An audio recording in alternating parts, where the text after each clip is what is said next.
আজ আপনাদের নিয়ে যাব পুরুলিয়া জেলার গাংপুর গ্রামে।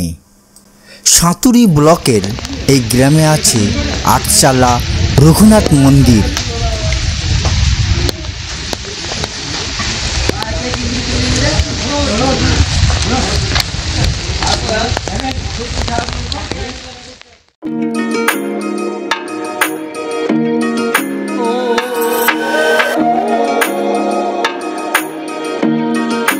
এই গাংপুর গ্রামে যেতে হলে আসানসোল পুরুলিয়া রেলওয়ে লাইনে মুরাড্ডি রেলওয়ে স্টেশনে নামতে হবে।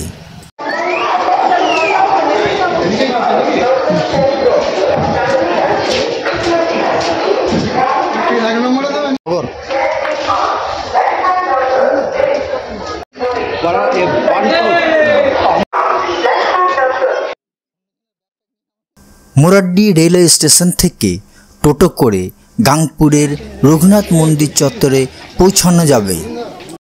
মুরাড্ডি রেলওয়ে স্টেশন থেকে 1.5 কিলোমিটারের রাস্তা।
আমাদের দেশে মন্দির স্থাপত্য গড়ে উঠেছে হিন্দু ধর্মাবলম্বী বা বিশ্বাসীদের ধর্মীয় আচার পালনের জন্য। বৃষ্টি হচ্ছে, আমি এখন দাঁড়িয়ে আছি পুরুলিয়া জেলার গাংপুর গ্রামের রঘুনাথ মন্দির চত্বর।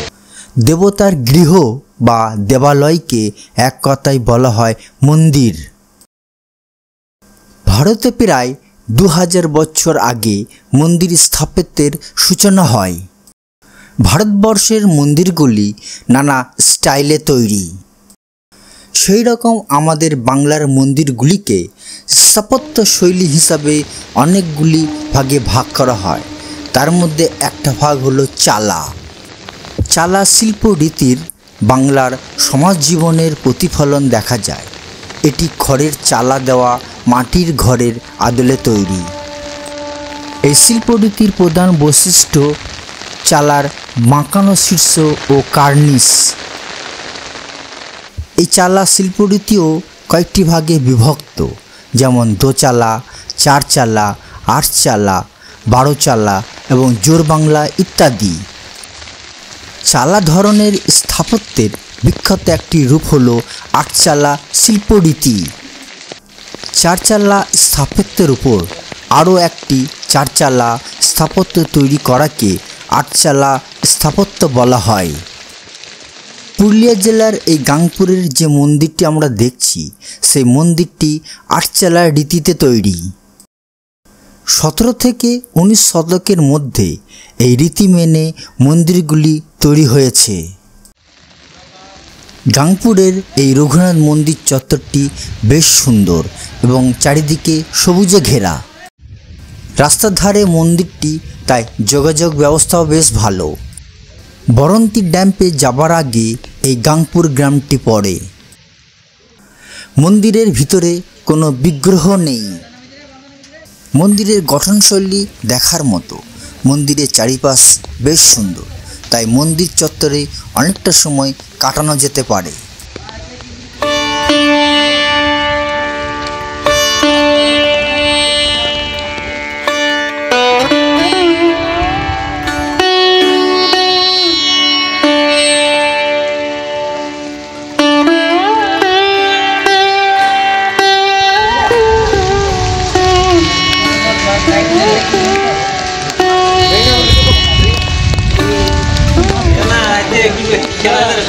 বলছি দাদা এটা কিসের মন্দির গো কাকা?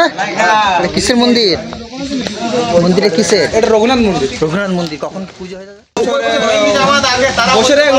আচ্ছা, বৈশাখ মাসে বড় আকার উৎসব হয় নাকি? বৈশাখ মাসে পুজো। আর দৈনিক এমনি কেউ যেমন ইচ্ছা হলে কেউ পুজো দিতে এলো সেইভাবে হয়? এমনি পুরোহিত মশাই কেউ আসেন? পুরোহিত মশাই আসে, আসে।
পুরুলিয়ার বরন্তী ড্যাম বেড়াতে এলে অবশ্যই গাংপুরের এই রঘুনাথ মন্দিরটি দেখে নেওয়া যেতে পারে।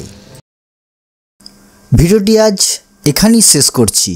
আমার ভিডিওটি যদি আপনাদের ভালো লাগে অবশ্যই বেশি বেশি করে শেয়ার করবেন, কমেন্ট করবেন, সাবস্ক্রাইব করবেন। ধন্যবাদ।